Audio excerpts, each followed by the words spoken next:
வணக்கம் மக்களே, சற்றுமுன் கிடைத்த தகவல் ஒன்றை பார்க்க போகிறோம். விஜய்க்கு பயங்கர ஷாக், நம்ப வைத்து ஆப்படித்த பிரசாந்த் கிஷோர், அதிர்ச்சியில் தாவேகா. திடீர் தகவல். இந்த ஒரு தகவலை பற்றி தான் நாம் பார்க்க போகிறோம். தகவலை பார்ப்பதற்கு முன்னதாக நீங்கள் நம்மளுடைய சேனலுக்கு புதிய பார்வையாளர்களாக இருந்தீர்கள் என்றால் மறக்காமல் நம்மளுடைய சேனலை சப்ஸ்கிரைப் செய்து வைத்துக் கொள்ளுங்கள் மக்களே. தமிழக சட்டமன்ற தேர்தலில் விஜயின் தலைமையில் தாவேகா போட்டியிட முடிவு செய்துள்ள நிலையில் விஜயின் அரசியல் ஆலோசகராக இருந்த பிரசாந்த் கிஷோர் விலகியுள்ளதாக தகவல் வெளியாகியுள்ளது. தமிழக சட்டமன்ற தேர்தலுக்கு இன்னும் சில மாதங்களே உள்ள நிலையில் அரசியல் கட்சிகள் தேர்தல் பணிகளை தீவிரப்படுத்தி வருகிறது. அந்த வகையில் ஆளுங்கட்சியாக உள்ள திமுக தற்பொழுது உள்ள கூட்டணியை தக்க வைத்து தேர்தலை எதிர்கொள்ள காய் நகர்த்தி வருகிறது. அதிமுகவும் தனது தலைமையிலான கூட்டணியை விரிவுபடுத்த பல கட்சிகளோடு பேச்சுவார்த்தை நடத்தி வருகிறது. இதன் முதல் கட்டமாக பாஜகவோடு கூட்டணியை உறுதி செய்துள்ளது. அடுத்ததாக பாமக, தேமுதிக உள்ளிட்ட கட்சிகளை இணைக்க திட்டமிட்டு வருகிறது. மேலும் தங்கள் அணியில் நடிகர் விஜயின் தாவேகாவை இணைக்க ரகசிய பேச்சுவார்த்தை நடத்தி வருகிறது. ஆனால் நடிகர் விஜயோ தனது தலைமையில்தான் கூட்டணி, ஆட்சியில் பங்கு உள்ளிட்ட பல்வேறு நிபந்தனைகளால் அதிமுக பின்வாங்கியுள்ளது. இதற்கிடையே 2026 ஆம் ஆண்டு நடைபெறவுள்ள சட்டமன்ற தேர்தல் தான் தனது இலக்கு என அறிவித்துள்ள விஜய் இதற்காக பணிகளை தீவிரம் காட்டி வருகிறார். அந்த வகையில் சென்னையில் நேற்று நடைபெற்ற செயற்குழு கூட்டத்தில் முக்கிய தீர்மானங்கள் நிறைவேற்றப்பட்டது. சட்டமன்ற தேர்தலில் தாவேகாவின் முதலமைச்சர் வேட்பாளராக விஜய் அறிவிக்கப்பட்டார். தாவேகா தலைமையில் அமையும் கூட்டணி எப்பொழுதும் திமுக மற்றும் பாஜகவுக்கு எதிராகவே இருக்கும் என தீர்மானிக்கப்பட்டது. ஆகஸ்ட் 2025 தாவேகாவின் 2வது மாநில மாநாடு நடைபெறும். செப்டம்பர் முதல் டிசம்பர் 2025 வரை தமிழகம் முழுவதும் விஜய் மக்கள் சந்திப்பு நிகழ்ச்சிகள் நடைபெறும்.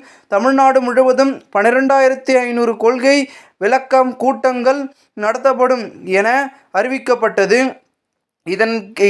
இதற்கிடையே நடிகர் விஜயின் தனது அரசியல் ஆலோசகராக பிரசாந்த் கிஷோரை நியமித்தார். கடந்த சில மாதங்களுக்கு முன்பாக நடைபெற்ற தாவேகா 2ஆம் ஆண்டு துவக்க விழாவில் பிரசாந்த் கிஷோர் கலந்து கொண்டிருந்தார். நிகழ்ச்சியிலும் பிரசாந்த் கிஷோர் விஜய்க்கு ஆதரவாக உரையாற்றியிருந்தார். அப்பொழுது தேர்தல் வியூகங்கள், அடுத்ததாக செய்ய வேண்டிய திட்டங்கள் தொடர்பாக ஆலோசனை வழங்குவார் என அறிவிக்கப்பட்டது. இதனையடுத்து பிரசாந்த் கிஷோர் விஜய்க்கான அரசியல் பணிகளை மேற்கொள்ள தனியாக அணியை உருவாக்கினார்.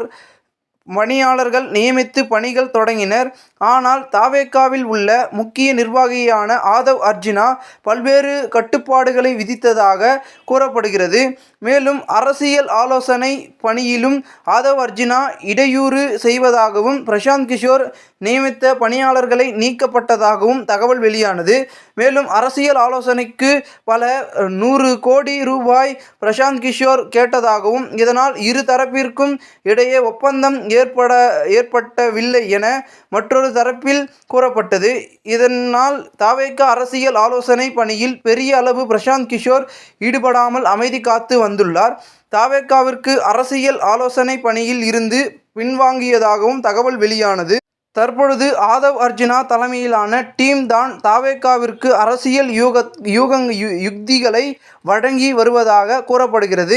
இந்த நிலையில் நாளிதழ் ஒன்றுக்கு பேட்டியளித்த பிரசாந்த் கிஷோர் பீகார் சட்டமன்ற தேர்தல் பணிகளில் மும்முரமாக செயல்பட்டு வருவதாகவும் நவம்பர் மாதத்திற்கு பிறகு விஜயின் சிறப்பு ஆலோசகராக செயல்படுவது குறித்து முடிவெடுக்க இருப்பதாகவும் தெரிவித்துள்ளார். தொடர்ந்து தமிழக வெற்றிக் கழகத்தின் ஆலோசகராக அவர் செயல்படுவார் என்று சொல்லப்பட்ட நிலைமையில் தற்பொழுது சிறிது காலம் ஓய்வு எடுக்க போவதாக தெரிவித்துள்ளது. தாவேகாவினரை அதிர்ச்சியில் ஆழ்த்தியுள்ளது. இந்த ஒரு தகவல் தற்பொழுது அரசியல் வட்டாரங்களில் பெரும் பேசும் பொருளாக மாறியிருக்கிறது. இந்த ஒரு தகவலை குறித்த பொதுமக்கள் உங்களுடைய கருத்துக்களை கமெண்ட் மூலமாக தெரிவிங்கள். இதுபோன்று நீங்கள் அரசியல் சார்ந்த நிகழ்வுகளாம் தினசரி தெரிந்து கொள்ள நம்மளுடைய சேனலை சப்ஸ்கிரைப் செய்து வைத்துக் கொள்ளுங்கள் மக்களே. நன்றி, வணக்கம்.